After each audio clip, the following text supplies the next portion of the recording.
ಮತ್ತೆ irregular periods, ಹೊಟ್ಟೆ ನೋವು ಬರ್ತಕ್ಕಂಥದ್ದು.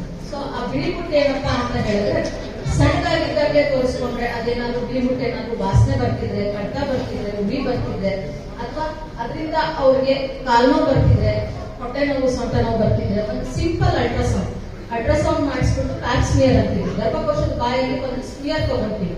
ಸೊ ಆ ಸ್ಮಿಯರ್ ತಗೊಂಡ್ರೆ ಎಷ್ಟೋ ಜೀವನ ಉಳಿಸಬಹುದು ಸ್ನೇಹಿತರೆ. ಇಡೀ ವಿಶ್ವದಲ್ಲಿ ಪ್ರತಿ 2 ನಿಮಿಷಕ್ಕೆ ಒಬ್ಬ ಮಹಿಳೆ ಕ್ಯಾನ್ಸರ್ಗೆ ತುತ್ತಾಗ್ತಾ ಇದ್ದಾರೆ. ಅದರಲ್ಲಿ 70 ಮಹಿಳೆಯರು ನಮ್ಮ ಭಾರತದವರು.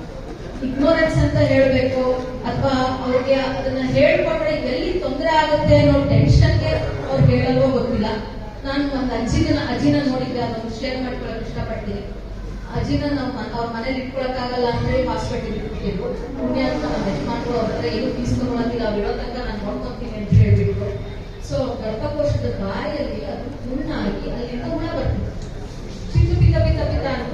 ಸೊ ಅದು ಹುಳನ ತೆಗಿಬೇಕಾದ್ರೆ ಗರ್ಭಕೋಶದ ಬಾಯಿಗಾದ್ರೆ ನಂದೇ ಡಿಪಾರ್ಟ್ಮೆಂಟ್ ತೆಗಿಲೇಬೇಕು. ತಟ್ಟಾಗ ನನ್ನ ಪ್ರಕಾರ ನಾನು ಒಂದು 5 ರಿಂದ 6 ದಿವಸ ಮಧ್ಯಾಹ್ನ ಊಟ ಮಾಡಕ್ಕೆ ತಡ್ಕೊಳಕ್ಕಾಗ್ತಿಲ್ಲ.